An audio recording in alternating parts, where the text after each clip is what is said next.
2015년 4월 둘째 주말, 나를 비롯해 5명의 미국 가족 형제자매들이 데드의 집에서 오랜만에 만나 특별한 시간을 보냈다. 2005년 12월에 맘이 돌아가신 후 데드가 고양이 한 마리와 살아온 이 집에 형제자매들과 함께 모인 적은 아주 드물었다. 나는 차로 1시간쯤 되는 거리에 살고 있지만 형들과 누나들은 비행기로 2시간 넘는 거리에 살고 있어서 자주 찾아오지 못했다. 다들 결혼하고 아이들을 낳은 뒤로 며느리, 사위, 손자, 손녀들과 다 함께 명절을 보내느라 매년 1~2번 모인 적은 있어도 이번처럼 우리끼리만 모이기는 처음이었다. 자식들은 대개 부모님이 2분 다 돌아가신 뒤에 그들이 남기고 간 물건들을 정리한다. 그러나 우리는 그렇게 하지 않기로 했다.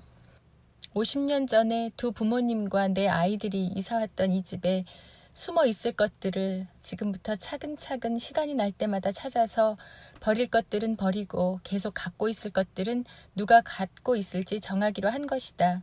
데드가 건강하게 살아계실 때 이 일을 하는 것이 좋겠다고 생각했기 때문이다. 그러나 이번 모임에서는 그렇게 많이 하지는 못했고 100kg 정도 가량의 작동산이를 버리는데 그쳤다.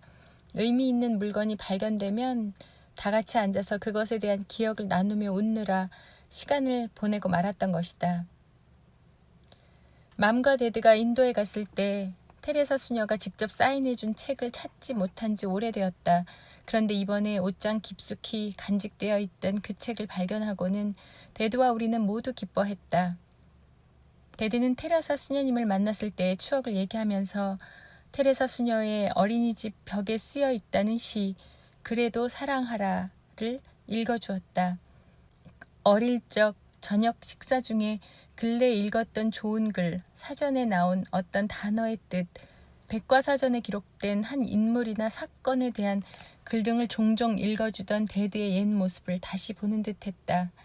우리는 추억에 젖어 그 시 낭송을 들었다. 사람들은 아주 비이성적이고 불합리하며 자기중심적이다. 그래도 그들을 용서하라. 네가 만일 친절하다면 사람들은 이기적이고 불순한 의도가 있다고 너를 비난할 것이다. 그래도 친절을 베풀라. 네가 만일 성공한다면 몇 명의 불충한 친구들과 참된 적을 얻게 될 것이다. 그래도 성공하라. 네가 만일 정직하고 진솔하다면 사람들은 너를 기만하려 할 것이다.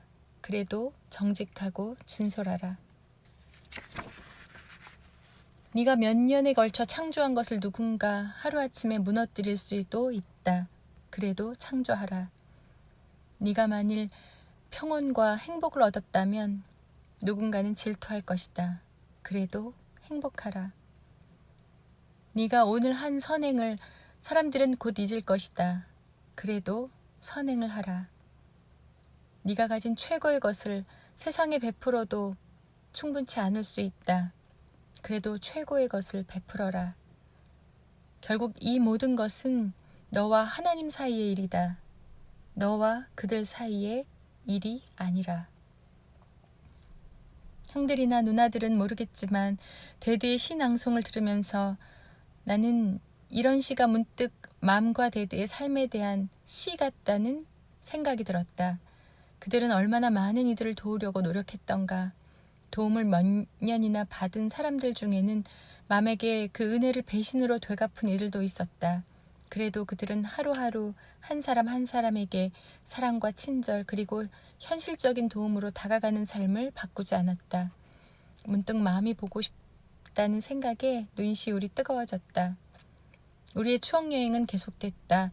내가 이 집에 도착한 지 6주쯤 되었던 1982년 8월 말에 데드가 쓴 편지를 발견한 것이다. 대학으로 떠난 지 얼마 되지 않았던 쌍둥이 딸들, 즉 나의 누나들에게 보낸 편지였다. 역시 우리는 그때의 기억을 되살리며 시간 가는 줄 몰랐다.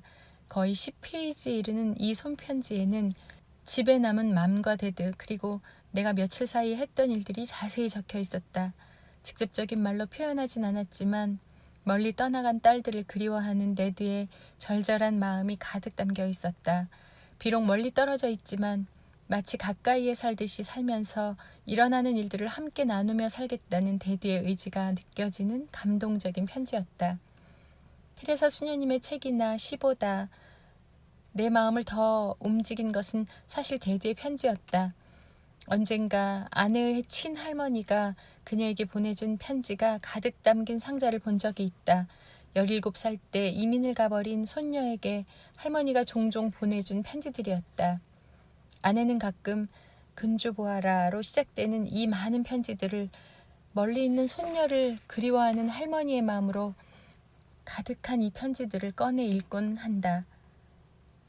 일제강점기 때 신앙을 지키려다 고문을 당해 잘 걷지 못했던 할머니가 생각날 때마다 이 편지들을 읽는다고 했다.